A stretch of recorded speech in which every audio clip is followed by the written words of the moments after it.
Hello guys, welcome back to our channel. Today we are going to start the new topic of calculus, that is Rolle's theorem. आप लोगों को बहुत ज़्यादा comment आ रहा था कि प्लीज़ सर रोलेस थ्योरम कराइए, लैग्रांजे मीन वैल्यू थ्योरम कराइए। तो अब ये लेक्चर आने वाला है। आज स्टार्ट कर रहे हैं हम रोलेस थ्योरम से। रोलेस थ्योरम एक वेरी इंपॉर्टेंट टॉपिक है कैलकुलस का। पहले हम लिमिट पढ़ते हैं, डिफरेंशिएबिलिटी पढ़ते हैं, कंटिन्यूटी पढ़ते हैं, फिर उसमें हमारा कैलकुलस के टॉपिक में हमारा आता है रोलेस थ्योरम। आई होप कि मैं इस रोलेस थ्योरम स्टार्ट कर रहा हूँ आज, लेकिन इसके बाद लैग्रांजे आएगा, कॉची आएगा, बहुत सारे और आएंगे थ्योरम्स। उसके बाद मैं लिमिट एंड कंटिन्यूटी भी पढ़ाऊंगा। देखते हैं लेक्चर किस तरीके से प्लान होता है, लेकिन पहले आज का हमारा फोकस होने वाला है रोलेस थ्योरम के ऊपर। Very important topic and very easy and scoring topic है। ये बहुत ज़्यादा स्कोरिंग टॉपिक है। मैं आपको ऐसा समझाने वाला हूँ आज, एकदम क्रिस्टल क्लियर हो जाएगा, आपको 100% समझ आने वाला है और एक चीज़ आपको समझ आएगा। अगर थोड़ा भी आपको डाउट रहेगा प्लीज़ कमेंट करना, या फिर आपको कोई भी टॉपिक चाहिए, अगर कोई भी टॉपिक अगर आपको चाहिए तो आप प्लीज़ कमेंट कर सकते हैं। वेरी इंपॉर्टेंट है कमेंट करना। आप कमेंट करिए कोई भी चैप्टर चाहिए तो, अदरवाइज आप प्लेलिस्ट में चेक कर सकते हैं चैप्टर्स को किस तरीके से मैंने अरेंज किया है एकदम सिस्टमेटिक वे में। आप वहां जाके चेक कर सकते हैं। चलिए ये क्लास को स्टार्ट करते हैं रोलेस थ्योरम। तो फ्रेंड्स आज हम पढ़ने वाले हैं रोलेस थ्योरम। जैसा कि मैंने आपको बताया बहुत ही अच्छे तरीके से समझाने वाला हूँ आपको मैं, बहुत अच्छे समझ आएगा, बहुत ही स्कोरिंग है। अगर एग्जामिनेशन में आता है तो उस क्वेश्चन आप डेफिनेटली करके सॉल्व करके आ जाओगे, वो भी अच्छे मार्क्स में आएगा। उसके लिए आपको क्या करना पड़ेगा, रिप्रेजेंटेशन सुधारना पड़ेगा अपना। तो आज हम सीखने वाले हैं किस तरीके से हमें रिप्रेजेंट करना होता है आंसर्स को, और साथ ही किस तरीके से लिखना होता है, ताकि थ्योरी मैटर टाइप से है, ये थ्योरम है बेसिकली, तो सिंपल में सॉल्व करने का तो कम रहेगा। तो इसमें क्या करना होता है, हमें रिप्रेजेंट करना मैटर करता है, किस तरीके से आप रिप्रेजेंट करते हो। थ्योरम तो बहुत सारे लोग को आता है, Rolle's theorem is very simple, ये बहुत सारे लोगों को आएगा, लेकिन डिफरेंट कहाँ होना है आपको, डिफरेंस कहाँ क्रिएट होगा, जहाँ पे आप क्वेश्चन को किस तरीके से रिप्रेजेंट करते हो, लिखते एग्जामिनेशन में कैसे हो, ये इंपॉर्टेंट है गाइस। सो चलिए क्लास को स्टार्ट करते हैं। बहुत ज़्यादा बात की हमने आज, और स्टार्ट करते हैं रोलेस थ्योरम को। Let f x be a function defined for x belongs to A comma b. ये क्या है, क्लोज्ड फॉर्म है। किस फॉर्म में, क्लोज। अगर आपको मैं डेफिनेशन समझा रहा हूँ डेफिनेटली समझ आएगा कि मैंने आपको कंटिन्यूअस, लिमिट, डिफरेंशिएबिलिटी पढ़ा लिया है। जिन्होंने नहीं पढ़ा है उनको भी ध्यान रखें, आराम से पेशेंस रखिए, को समझ आएगा, ठीक है।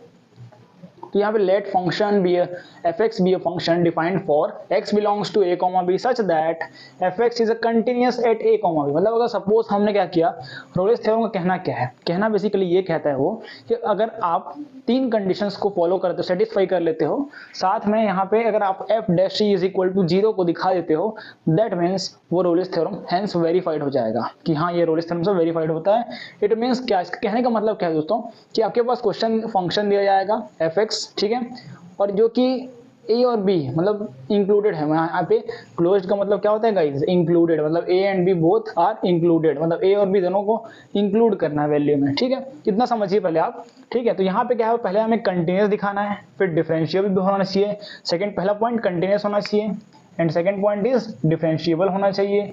एंड थर्ड क्या बोलता है, एफ ए कॉमा बी, मतलब जब वैल्यू में फंक्शन में पुट करूंगा, यहाँ एक्स के प्लेस में ए पुट करूंगा और x के प्लेस में b पुट करूंगा, तो दोनों का वैल्यू क्या आना चाहिए, सेम आना चाहिए। क्या आना चाहिए, सेम। अगर ये तीनों कंडीशन को सेटिस्फाई करता है, देन देयर एग्जिस्ट, इसका मतलब हम कह पाएंगे वहां पे, then there exist at least one point, a और b के बीच में एटलीस्ट एक पॉइंट है, एग्जिस्ट करता है between a and b, that is c। एक पॉइंट मान लिया हमने c। यहाँ आप कुछ भी मान सकते हो, अलग अलग बुक में अलग अलग तरीके से रिप्रेजेंट किया होता है, लेकिन बेसिकली मैंने जो कॉमन बुक में देखा है वो सी ही रहता है वहाँ पे, ठीक है। तो C belongs to A comma B, मतलब ए और बी के बीच में सी बिलोंग करता है, ऐसा, ठीक है। सच दैट एफ डैश सी, मतलब ये डिफरेंशिएशन हो चुका है सी का, इज इक्वल टू 0 आना चाहिए। अगर ये हमने दिखा दिया तो रोलेस थ्योरम हेंस वेरीफाइड है। ये बेसिकली थ्योरम का कहना है। आई होप आपको समझ आ गया होगा। एक बार और रिपीट करते हैं अच्छे तरीके से। सपोज आपके पास फंक्शन दिया जाएगा, हमें तीन कंडीशन सेटिस्फाई करना है, कंटिन्यूस होना चाहिए, डिफरेंशिएबल होना चाहिए, f a b is equal to f a is equal to f b होना चाहिए। अगर ये तीनों कंडीशन हो गया सेटिस्फाई, दैट मीन्स वहां पे एक पॉइंट एग्जिस्ट करता है, मतलब एक पॉइंट है जो कि सी ए और बी के बीच में है। एक पॉइंट ऐसा है, कोई भी ऐसा पॉइंट इसको हमने सी मान लिया, वो ए और बी के बीच में है, तो इसको लिखेंगे C belongs to A comma B such that ये हमारा कंडीशन सेटिस्फाई होना चाहिए, तब हमारा क्या होगा, रोलेस हेंस वेरीफाइड, ठीक है। तो ये हमारा पहला सा टॉपिक हो गया, सिंपल सा टॉपिक हो गया। चलिए हम क्वेश्चन एग्जांपल देखते हैं, इसके थ्रू मैं आपको समझाने का प्रयास करता हूं, तभी आपको और अच्छे से समझ आएगा किस तरीके से हमें रिप्रेजेंट करना है, किस तरीके से सॉल्यूशन होता है रोलेस थ्योरम का। चलिए ये स्टार्ट करते हैं। इसे आप अच्छे से नोट डाउन कर लीजिए, आपको नोट डाउन करना कंपलसरी है फ्रेंड्स, आप प्लीज अच्छे से नोट डाउन कर लीजिए, क्योंकि मैं इस पॉइंट्स को यूज करने वाला हूँ किसमें, क्वेश्चन में, तो आपको याद होना चाहिए ना। कॉपी में नोट डाउन रहेगा तो आप देख पाएंगे वहां से, मैं इसको मिटाने वाला हूँ, ठीक है। चलिए सो गाइज अब मैं आपको सिखाने वाला हूँ, ये हमारे पास क्वेश्चन दिया है। क्वेश्चन क्या गया है, पहले क्वेश्चन ध्यान से पढ़ना है। Verifies Rolle's theorem for this function, ये फंक्शन दिया गया है, ये हमारे पास ये हमारा इंटरवल दिया गया है, ठीक है, जो कि क्लोज है, मींस 3 - 3 0 इंक्लूडेड है। अब कैसे लिखना है हमें वो सीखते हैं। एक एक स्टेप सिखाऊंगा, ध्यान से सीखना, पहले आप सीखना उसको अच्छे, उसको सीखना, उसके बाद आपको आगे आगे बढ़ना है, ठीक है। उसके बाद आपको बुक से प्रैक्टिस करना है, पहले आपको सीखना है, ठीक है। इसका ध्यान रखना, पहले सीखना मेरे साथ। चलिए सबसे पहले गिवन लिखते हैं। हमारे पास गिवन क्या दिख रहा है आपको, गिवन, ठीक है, क्या है, फंक्शन x प्लस 3 e की power x minus x by 2, then ये हमारा इंटरवल में दिया गया है -3 से 0, ठीक है, ये हमारे पास दिया गया है। अब क्योंकि आपको ये फॉर्मेट जो दिख रहा है ये पॉलिनोमियल के फॉर्मेट में है कि नहीं है, बिल्कुल है, ठीक है, ये हमारे पास पॉलिनोमियल के फॉर्मेट में है। और पॉलिनोमियल और एक्सपोनेंशियल बोल सकते हो आप, और दोनों हैं, इसका मतलब ये क्या हुआ, पॉलिनोमियल। मैं आपको लिखवा रहा हूँ पॉइंट, इसको नोट डाउन करो। Since we know that function fx is combination of both polynomial and exponential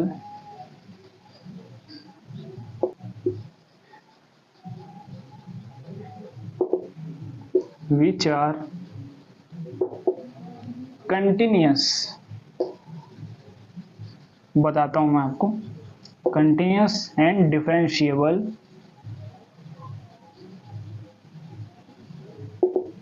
continuous और डिफरेंशिएबल कैसे आया यहाँ पे, देखो यहाँ पे हम क्या करते हैं, डिफरेंशिएबल इन कहाँ पे, कंटिन्यूस के लिए आपको क्लोज ब्रैकेट में लिखना है इसी चीज को इस तरीके से, और एंड यहाँ पे जब भी डिफरेंशिएबल बोल रहा हूँ मैं, तो यहाँ पे क्या आएगा, क्लोज ब्रैकेट नहीं आएगा। हाँ, इसको हम क्लोज ब्रैकेट बोलते हैं जहाँ पे -3 और 0 दोनों इंक्लूडेड है, मतलब -3 से 0 जा रहे हैं, लेकिन यहाँ मैं ब्रैकेट जो लगा रहा हूँ, सिंपल ब्रैकेट, ओपन ब्रैकेट, -3 और 0 यहाँ पे इन दोनों के बीच का बात हो रहा है, ठीक है, रिस्पेक्टिवली।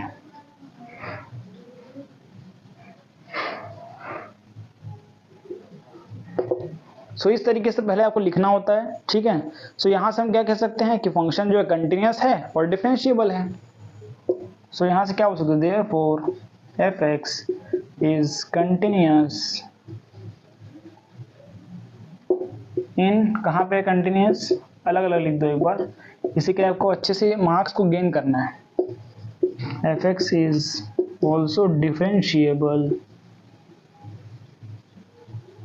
इसमें मेन आपको लिखने का खेल खेलना है, बाकी तो सॉल्व करना बहुत इजी है यहाँ पे, ठीक है। तो यहाँ पे मैं आपको क्या करने आया हूँ, सिखाने, लिखने सिखाने आया हूँ। आपको सॉल्व करने तो ये ऑलरेडी आता होगा मेरे ख्याल से, नहीं आता तो भी अच्छी बात है, आप डेफिनेटली सीख गए होगे अभी तक में।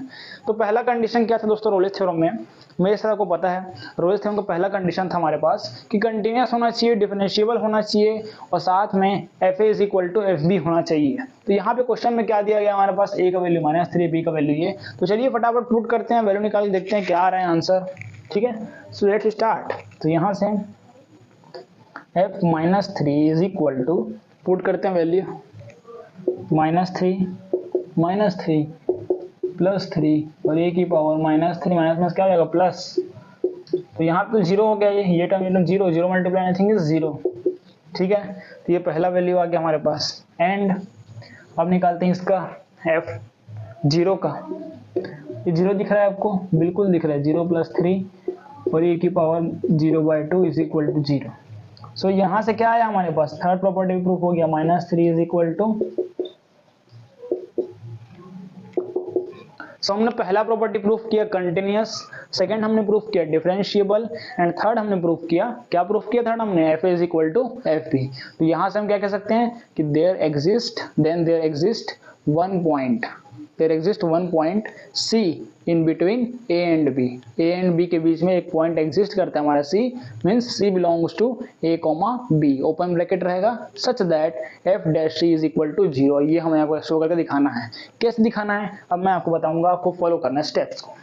सो यहाँ पे अब हम एक लाइन लिखते हैं, therefore function fx satisfies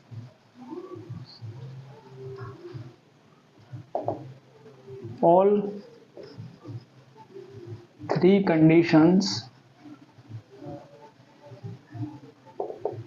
of Rolle's theorem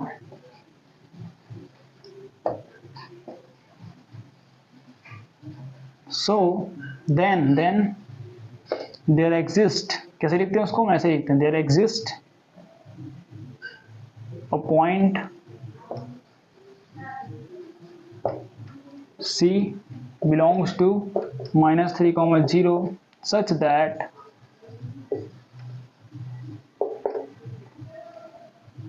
f dash c is equal to 0।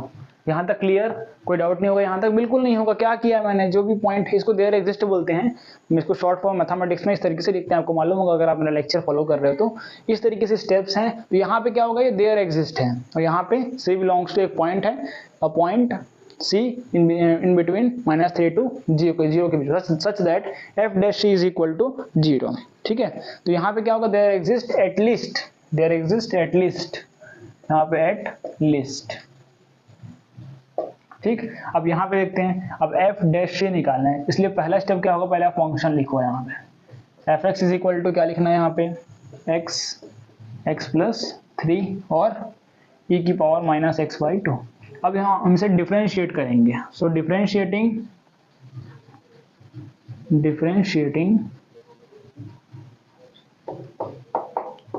On both side with respect to x we get, क्या मिलेगा हमें, देखते हैं यहाँ से, f dash x is equal to, पहले इसको मल्टीप्लाई कर दूँ क्या, मैं काम करता हूँ मल्टीप्लाई करता हूँ, x² प्लस में 3, इसको यहाँ लिखते हैं x² प्लस में 3x, तो आसानी होगा ना इसमें ऐसे में करने में। अब करते हैं इसे डिफरेंशिएट, तो 1 and 2 मानता हूँ मैं पहले इसे, ये एज इट इज रहेगा, इसे डिफरेंशिएट कर दो आप 2x प्लस में 3, अब आएगा बीच में माइनस, क्योंकि इसका करेंगे हम, ये एज इट इज रहेगा x² प्लस में 3x, इसका करेंगे तो क्या आएगा e की पावर -x/2, और x/2 करेंगे तो क्या आएगा -1/2, माइनस में पहले लिख दिया, यहाँ पे माइनस नहीं लगाएंगे अब हम लोग। तो यहाँ से क्या आया हमारे पास, f dash x is equal to, यहाँ से हम कॉमन ले सकते हैं क्या, e की पावर x/2 कॉमन ले लिए, चलो कॉमन लेंगे तो इस तरीके से रखो, 2x प्लस में 3, फिर माइनस में x² प्लस में 3x, फिर e की पावर -x/2 अपॉन में 2। सो यहाँ से हमारे पास ये पता है, सिंस कि हमें दिखाना है f dash c is equal to 0, so put, इसे मान लो equation 1, put x is equal to c in 1, या डायरेक्ट लिख सकते हो, डायरेक्ट पुट कर दो, इसमें दिखाने की जरूरत नहीं है। सो यहाँ से f dash c is equal to,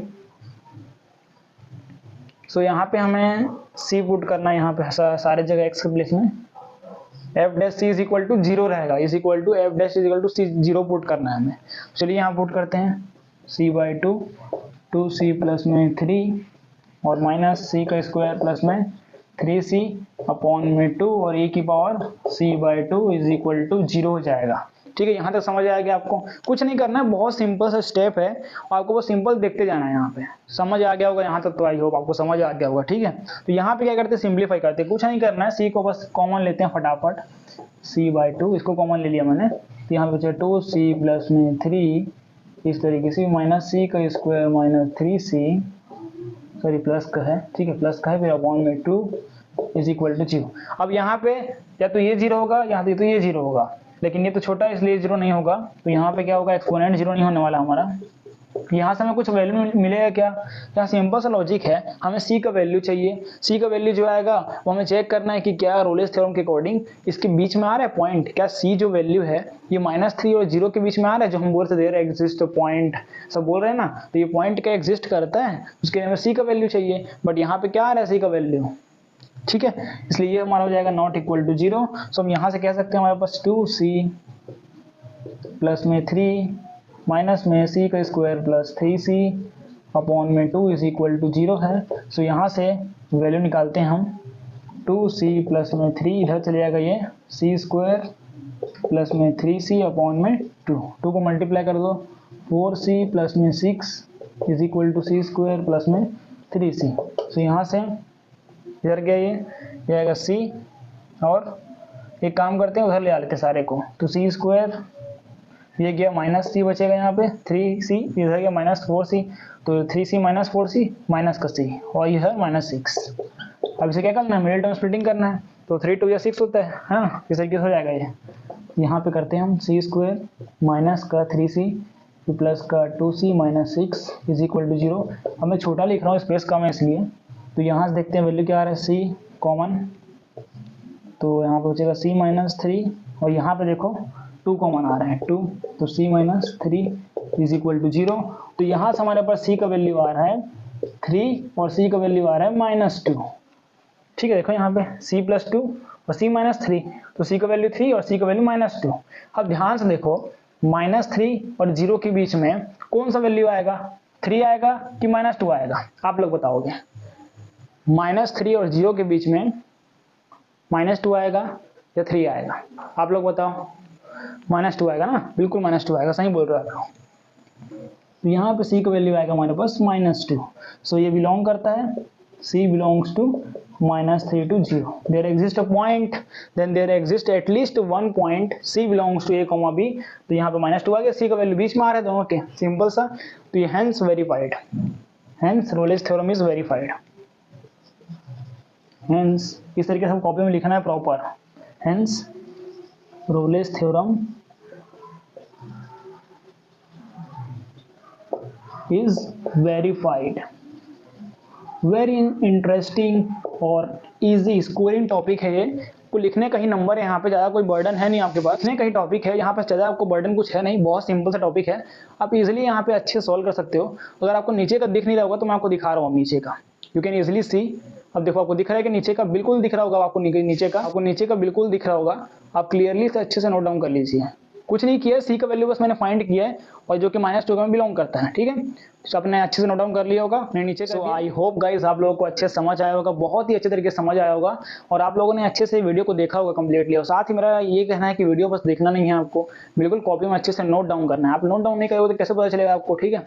आप जरूर नोट डाउन कीजिए, और आप पहले का लेक्चर्स देखिए, क्योंकि मैं उसमें लिमिट भी पढ़ा लिया है, कंटिन्यूटी भी पढ़ा लिया है, कि हाँ फिर भी मैं पढ़ाऊंगा उसको, हो सकता है इसके बाद पढ़ाऊँ, पहले थ्योरम्स कंप्लीट करूँ मैं, जो बेसिक कैलकुलस का थ्योरम है, कि आप लोगों का कमेंट उसी का आ रहा था पहले, एग्जामिनेशन चल रहा है इसलिए मैं आपके लिए ये लेक्चर लेके आया हूँ। आप लोग और भी सजेस्ट कर सकते हो टॉपिक, किस टॉपिक में आपको वीडियो चाहिए, आप प्लीज कमेंट कीजिए, ठीक है गाइस। और गाइस अगर आप चैनल पहली बार आए हैं, चैनल सब्सक्राइब कर लीजिए, वीडियो को शेयर कीजिए अपने क्लासमेट्स तक शेयर कीजिए आप वीडियो को। सो गाइस लाइक कीजिए, कमेंट कीजिए, कमेंट आपको वेरी इंपॉर्टेंट है फीडबैक के लिए, आप कुछ भी डाउट पूछ सकते हैं, साथ ही आप चैप्टर भी एडवाइस कर सकते हैं। सो गाइस आज के लिए इतना ही, मिलते हैं किसी नए लेक्चर में टॉपिक के साथ। जय हिंद, जय भारत।